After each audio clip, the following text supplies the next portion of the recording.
Hello and welcome back to the channel. Today I'm playing giveaway chess, or anti-chess, where players lose all of their pieces to win and capturing is compulsory. My goal is to win 3 games. Let's get started with game number 1. I've actually played this variant in person before and I was horrible, but since this variant is so highly requested, I guess here I am. I'm going to start with A3. The biggest rule is that if you can capture a piece, then you must. So I don't want my pieces to capture anything, and I'll just play really passive so I don't get tricked into capturing any of my opponent's pieces. We're met with A5. I guess I could play B4 here. It would force my opponent to take, I would be forced to recapture, and then my opponent has to take my rook. And with that, I can probably lose a lot of pieces on this back rank. So I'll go ahead and play B4. We do get that capture. I have no choice but to take back. Capturing is compulsory. And my opponent has no choice but to take my rook. Okay, I guess this is a good thing though. Now I just have to make more passive moves. The rook would have to take, then take my bishop, and at some point I'll be forced to take back with my own queen. For now, I'm just going to play H3, more passive moves, and my opponent has no choice but to start taking all of my pieces. Actually, I've just realized my opponent could also take this pawn, which would probably be more beneficial because it takes away less of my material. It's so weird to think backwards like this. Let's just play rook to H2 for now. Oh, my opponent does capture the bishop, which forces me to take back with my queen, and we get C5. I have no choice but to take the pawn, and after B6, I also have no choice but to take, but the good thing is my opponent would have to take back with the queen. And this is actually really good. This is good because now that the queen is developed, I can strategically make moves so that the queen has to enter the position. So right now, the queen would be forced to capture on F2, and I would be forced to take back, which is not something that I want. So if I just move my king out of the way, the queen has to take on F2, and then I'd be in the running for losing more material, question mark? Although then the queen has a lot of options to take where I just take back and then the queen is off the board. Let's play this. I'm gonna play queen to B1. Okay, and we do get queen takes F2, but the reason I've played queen to B1 is with the idea that should the queen capture, maybe I can take the knight. When the queen takes, I have the option to take a different piece. The queen still has to keep taking. I still have more options. And I believe I have fewer pieces than my opponent. Let me see. 1, 2, 3, 4, 5, 6, 7, 8, 9. My opponent has 1, 2, 3, 4, 5, 6, 7, 8, 9, 10, 11. So this should work. I'm going to take the knight. My opponent has no choice but to start taking some of my pieces. No matter what my opponent takes, there's always another piece that I can take. And in fact, I'm going to hide my queen behind my opponent's pawns.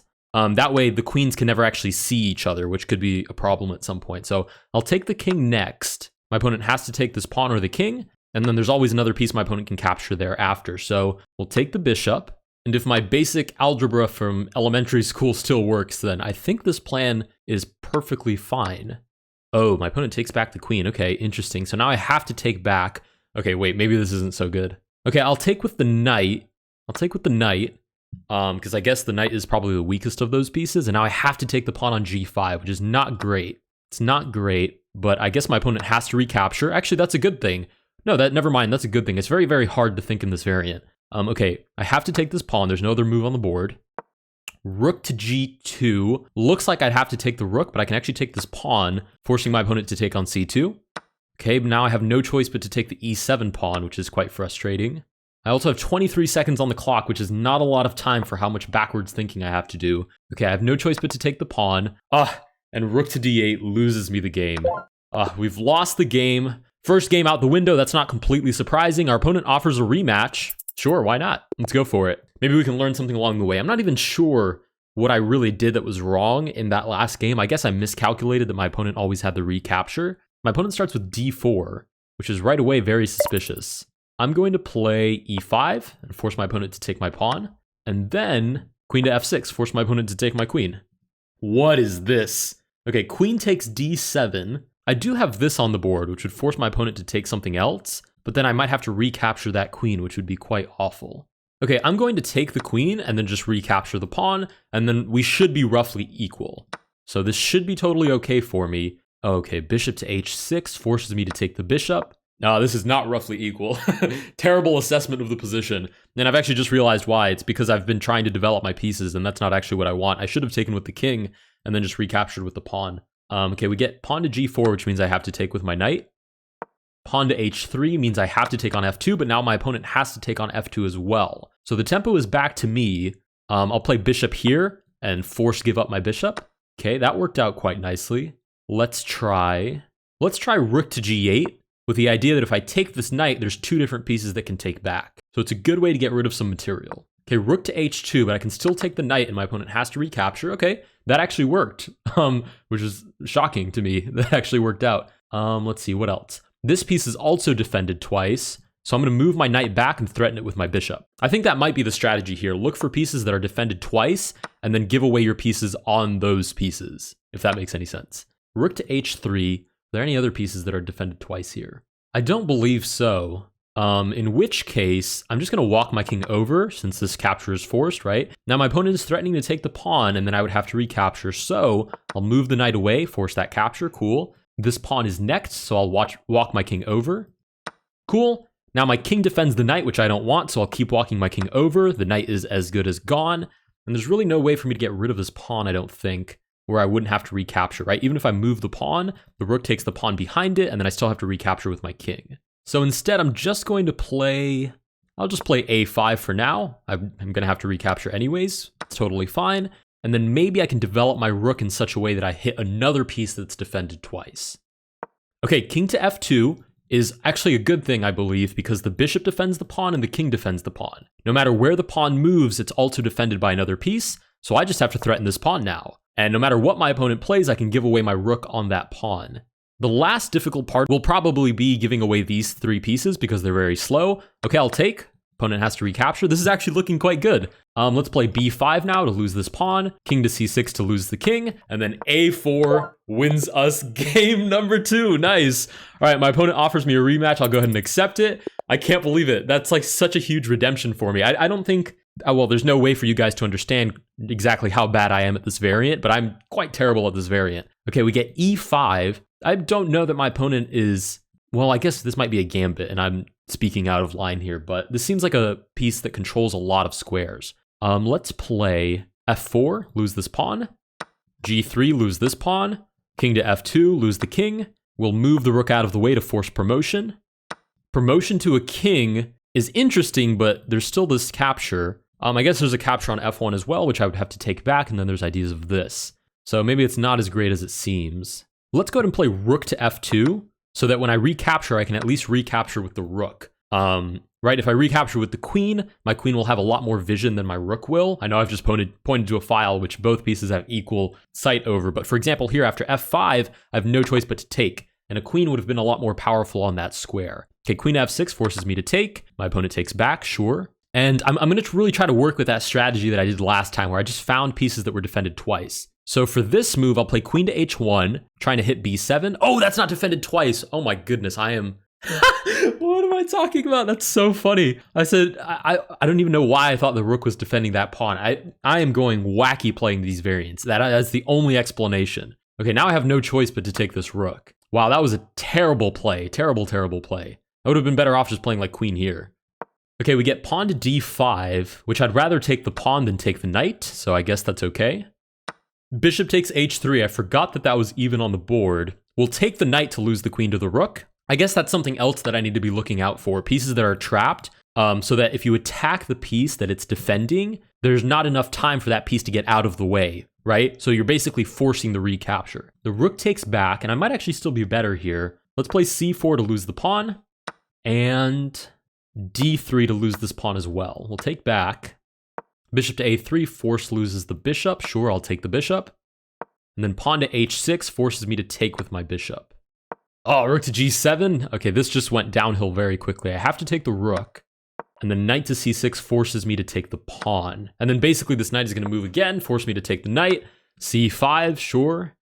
Oh, c6. Okay, pretty much does the same thing, just in backwards order. I take the king. There's only one bishop left on the board. It would be nothing short of a miracle if I won this, but here bishop to e6, for example, is winning. And it's really interesting how I'm starting to pick up on patterns. Bishop to e6 would have been winning because there's no way for me to defend this pawn, or rather, undefend this pawn, right? If I could move my rook, then this wouldn't be an issue, but had my opponent threatened this pawn, I would have had to recapture, and it would have been winning for black. Let's go ahead and play. I don't think this has set up anything new. So I'm going to move my pawn to a dark square to guarantee that that bishop can't hit the pawn, or rather, get in the way of the pawn so as to force a capture. Okay, bishop to h3. It's interesting because I'm well aware that I'm losing, but it's unclear how my opponent is going to prove that. I'm going to play knight to c3. The bishop can't stand on any of these squares, so I'm totally fine. Oh, bishop to f1, that's right, because I've unleashed the rook now as well. Yeah, as a general rule of thumb, controlling more squares is immediately a red flag. Anyways, we have to capture this bishop, and we lose game number 3. We are 1 for 3 at the moment. I mean, my opponent offers a rematch. I'm going to take it. This will be like my training buddy before I go out into the wild. If I win all 3 games with this opponent, then I'll find somebody new. We get pawn to e4. Let's go with f5, forcing this capture, sure. And now what's the best way to proceed here? Because the interesting thing is it unleashes the queen, right? So if I play something like g6 takes, I have to recapture. Queen to h5 immediately loses the queen. And that doesn't mean that the game is over by any means, but it sure is annoying. Let's play a6. Play a6 and force my opponent. Oh wait, I've just forced my opponent to take a protected pawn. In fact, not even a doubly protected pawn, a triply protected pawn. Okay, I need a slow way down. We'll go ahead and take, because it's basically forced and I want to take with the weakest piece. So that one's a no-brainer. f6 I have to take, so I'll take with this pawn. Right, if I'd taken with the central pawn, I would have developed a bishop. f4, I will meet that with f5, with the idea that if g4, it's an even trade. And okay, that's fine, right? That's an even trade, and it develops the queen. Oh, but then the queen hits a piece where the defending piece can't move, but I can still move the knight. Oh, not without hitting the queen though. Wow, that is quite savvy. Let's do this. Let's threaten the rook. Oh, okay, this might actually be a good workaround. It's kind of like a counterattack, right? Here, white sacrifices the queen for a pawn, but I can actually take the rook and force this queen to keep capturing. Not to mention I can dive into the position and kind of meet my opponent's captures with my own captures. So let's try that on for size. Okay, queen takes. I will continue by taking, well, I guess, let's continue by taking a pawn. A pawn that's undefended. And then the last time that I messed up, it was basically some weird combination where I took, the opponent recaptured, then I had to finish the combination by taking the queen. So let's take this pawn, which is also undefended. My opponent's next move has to move this queen, and then I can take the knight, which would also be undefended after this queen moves. Okay, queen takes h7. Now I will take the knight, right? Forces my opponent to take, oh, my opponent could take the bishop. Oh, queen takes c7, that works as well, sure. Let's take the king. What a strange sentence to say while you're playing chess. Okay, the queen takes the knight. Let's take the bishop. I might be doing okay here. Is this losing for me? Do I have that few pieces? Okay, the queen takes the king. I have 1, 2, 3, 4, 5 pieces left. My opponent has 1, 2, 3, 4, 5, 6 pieces. So I'm okay, I think. I'll go ahead and take this pawn, right? There's no recapture, so I'm happier with that. Queen takes. Now, if I take this pawn, my opponent would take back. If I take the queen, then my opponent has to take this pawn, and I think I should be winning that. So I want to take the pawn, I believe. Okay, the queen takes. Is this not just better for me? I'll take this. My opponent takes, so I have to finally recapture the queen. Oh, and I guess my opponent gets the last laugh because it's my opponent's turn. So even though I'm down material, my opponent can give away even more material. But it's interesting, though. It's very interesting because I will take this material. But if my opponent pushes this pawn to f7, which my opponent has no other choice but to push the pawn, I can play my bishop here, f6. I guess I just push my pawn, f7, and then with pawn here, or rather bishop here, I can lose the bishop on purpose. So let's play that. Bishop here, I push my pawn, and then I just get bishop back forced on the next turn. Okay, cool. Bishop to e8, forces promotion with capture, promotes to a rook. Is this draw? Let's see. I'm going to push my pawn. I have no choice. Push, sure. Oh, that's so good. No, my opponent does the same thing back to me. Wait, no, that doesn't work. He did it too early. Yeah, that's too early. I pushed my pawn. Oh my goodness. I think that was the only move my opponent couldn't make, right? If my opponent had just waited one tempo after a2, rook b1, winning. Rook here now. Is there anything that I can promote to that doesn't automatically win? I don't think so. I think anything I promote to, I automatically lose, right? Even a knight, just rook here would on purpose lose the game. Yeah, it doesn't seem like there's any choice here. Let's try a knight. I'm sure my opponent will figure out what to play, and we do lose the fourth. We've lost so many games at this point. Okay, my opponent's offered me a rematch, but I'm going to go ahead and play with somebody new. We have only one win under our belt. I can already see myself editing for hours. Let's go ahead and play a new game. Okay, we get a 1500 with a question mark. We might actually have hope. We might actually have hope in this game. Oh no, a3. Wait, that's what I play. Maybe we do have hope. Okay, a3. What did my opponent play against a3? I believe my opponent played e5 or something like that. Yeah, let's play Yeah, let's play e5 with the idea that if my opponent tries to give away a pawn, I can give away my bishop. Maybe that can get a little bit interesting. Okay, we do get d4. I'll start by giving away my bishop, and then I can take this pawn and my opponent has to recapture, which is excellent. Oh, my opponent takes here. I guess I take it like this.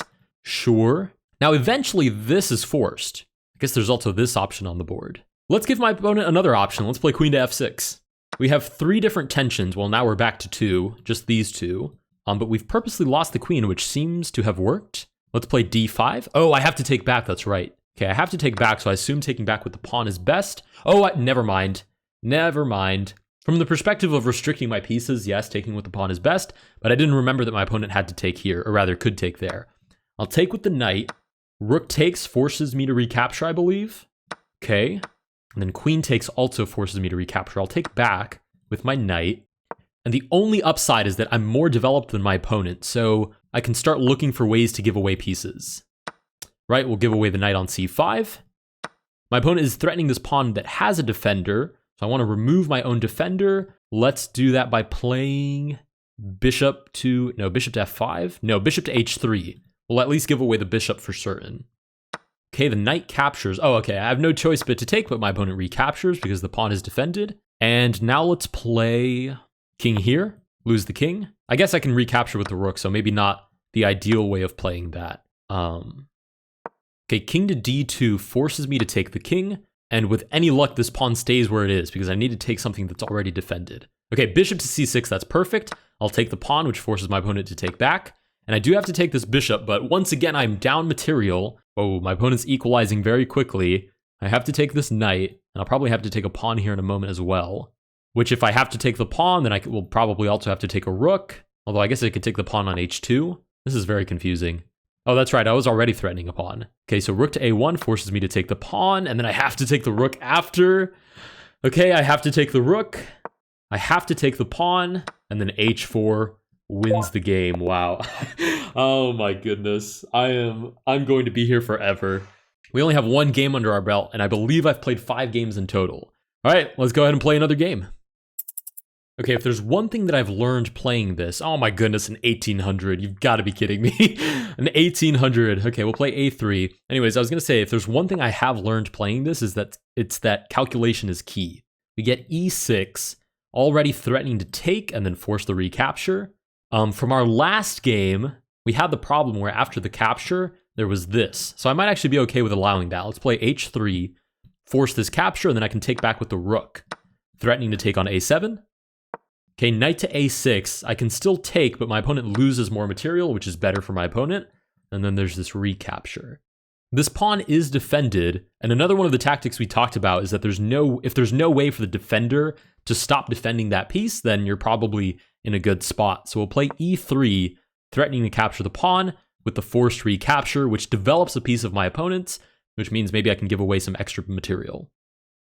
Okay, queen to g5. Probably looking to meet this with a capture of the pawn on g2, but that should be okay. I can take, and I'm losing a lot of material here, so I'll take on a6. Queen takes e3. Okay, so again, like I said, calculation is king.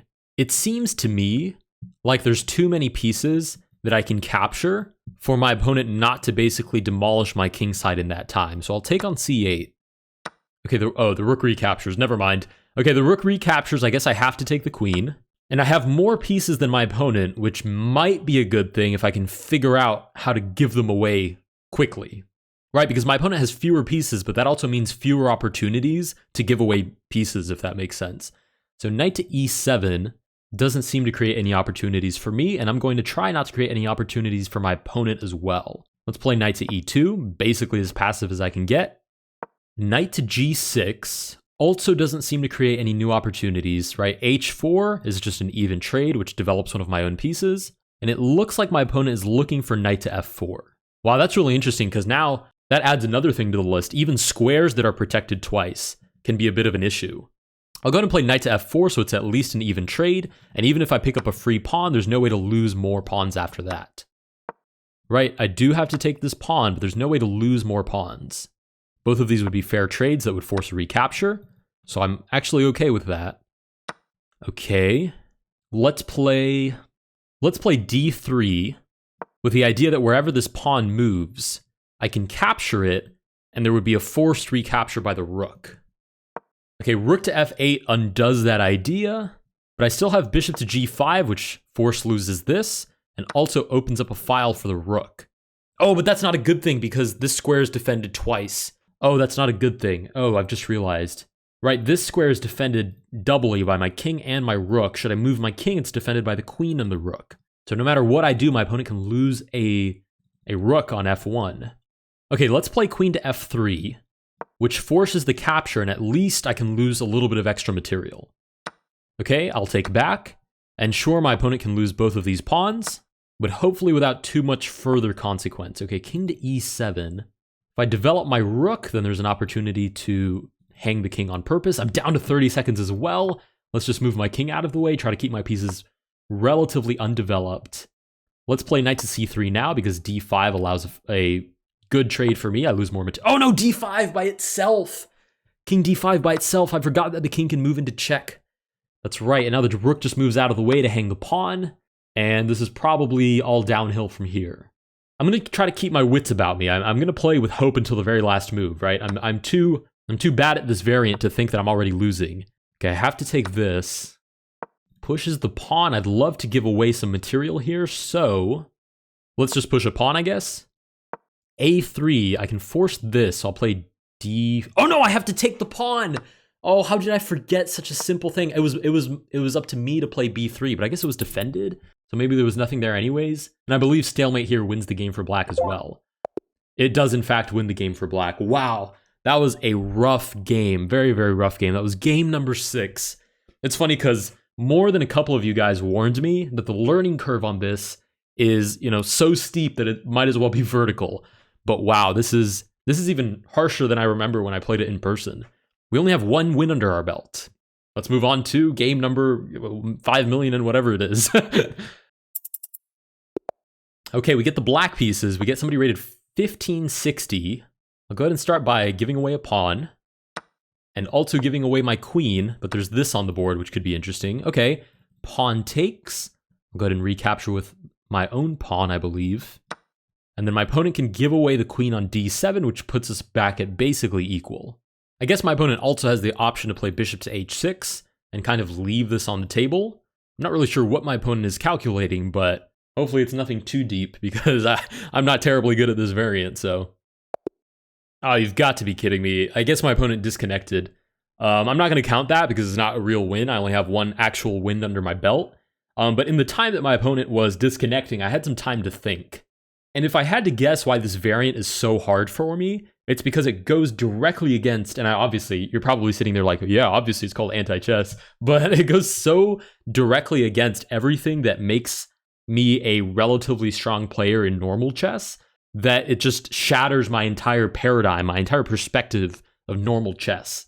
And I guess that's why I said that calculation is king earlier. It's not really that calculation is king, it's that kind of manually thinking through everything and setting aside any previous intuition, that's king.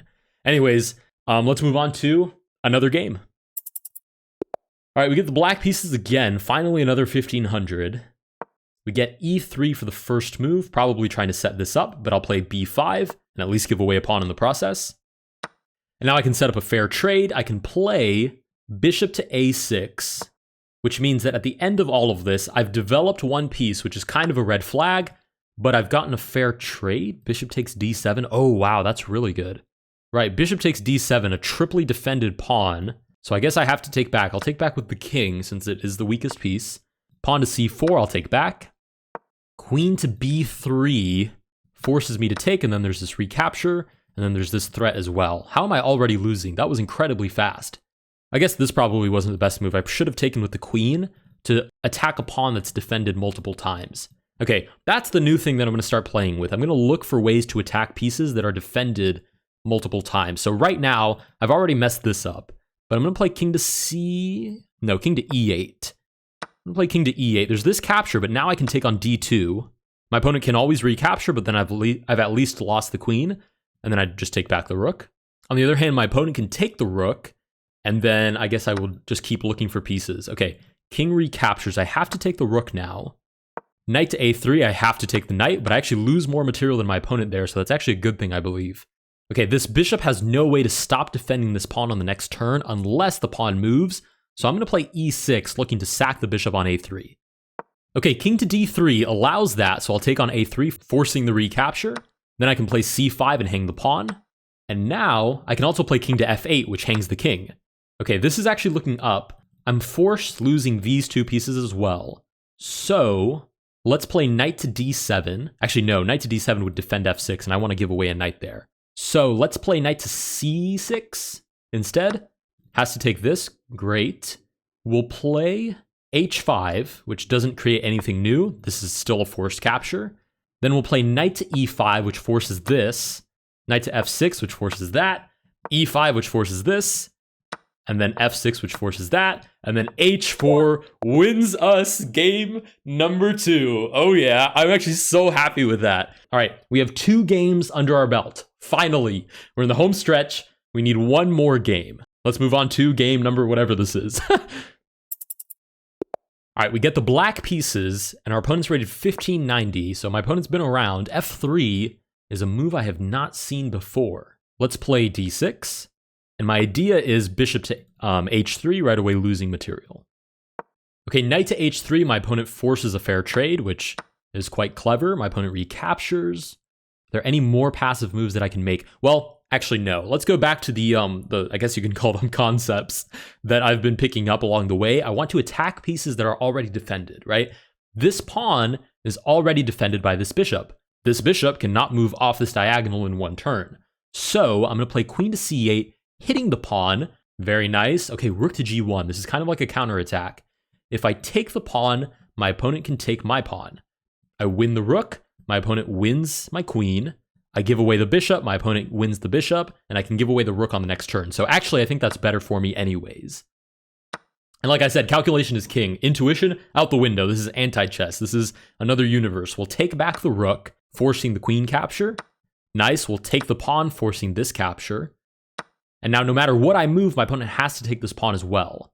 So let's play king to f8, with the idea that after this capture, I can lose the king as well. Good, good. King to g7 loses the king. Okay, how else can I lose material here? Ah, knight to d7. Yes, knight to d7 loses the knight. I can't believe my board vision for losing pieces is getting better. I really hope I don't go back to normal chess and just, get my butt kicked after, but we'll play rook here? No, that might not be the most efficient way. Rook here is probably most efficient because I can chain together all of these captures. So we'll go rook to e8 for now. Forces the capture, good. Let's play e6. I want more pawns on the light squares, I suppose. This capture is now forced. I'll play a6, try to stay out of trouble until I can allow all of these captures to happen. I'll actually throw d5 into the mix as well. And now I'm going to move this pawn out of the way to ensure that this capture is forced. Nice, and now whatever I play, basically this is a forced capture, but I don't think I can set up any more forced captures after that. So I'll just play aggressively with the idea of losing my pawns as quickly as possible, and it seems my opponent has too many pieces on the board for a comeback to be feasible. Okay, we do get the bishop recapture. If I play c4, I'll either get my pawn stuck, which is fine because stalemate is still winning, or I will get a trade. So I'll play c4. I want these pawns to kind of go at it alone, so there's less chance that I have to recapture. Not to mention my opponent just has so many pieces left on the board, even this bishop, right, that all reach into the queen side, that it's going to be very difficult to not take my pieces.